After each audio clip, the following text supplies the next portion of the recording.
Except for the Sunday Telegraph, which is, you know, is the only paper that says that actually the honeymoon has been, or the plans have been changed because of security fears. Now, they were. Yeah, well, it says there was speculation it may have been prompted by security concerns. So well, they were talking of going to Jordan, and I would have thought, you know, Anglesy's probably a bit safer. Yeah, nice way. So they're talking about going to Jordan. The Telegraph had initially reported they were going to Jordan, so it needs to explain why they're now not going. The one nice thing about that picture is, don't they look good with children?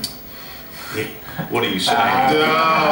That's the next speculation, isn't it? Okay. Let's we talked about the Royal Security there. Let's move on to the Sunday Times and Syria. Joe, you know a lot about this place and the problems that it's having. Well, I've been to Syria many, many times over the last few years, and it's a country I know very well and I'm very, very fond of. And I've done, you know, a lot of work in Syria. I think if you'd have asked me 3 months ago, as Egypt and Tunisia were beginning to kick off, what would happen in Syria, I would have said I would be amazed that it was going to turn so ugly and so awful. And it's very difficult to see how it's going to have a happy ending, because I think this very small window of opportunity that the president had to appease the protesters has probably now closed, or is pretty close to closing. As we know, as we've been hearing from the reports, you know, they're still not letting international journalists in, so the only reports coming out are unverifiable reports, which of course is fueling the fire, and it really does look horrible, and the sanctions are not going to make a blind bit of difference. No. So, you know, it's very... And the will doesn't seem to be there to go in militarily. The will doesn't seem to be there to go in militarily, and I think, you know, there is a genuine sense that most people in the West, and Europe certainly, thought that the president was a reformer, he was going to change things.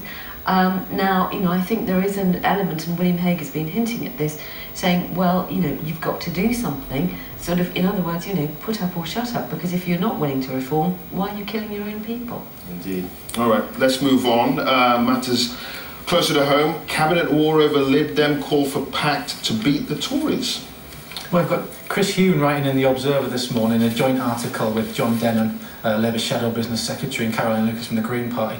Again, he's kind of similar to what was, I think Vince Cable mentioned it a couple of weeks ago, this progressive majority on the left getting together to try and you know, give the Conservatives a bit of a bloody nose, which at this time isn't great for the coalition, and it does look as though it is very, very creaky at the moment as we come up to this no to AV, yes to AV vote this week, which, you know, it's not the sexy story that we had last week with the royal wedding, but this is the one that a lot of people are going to be talking about this week.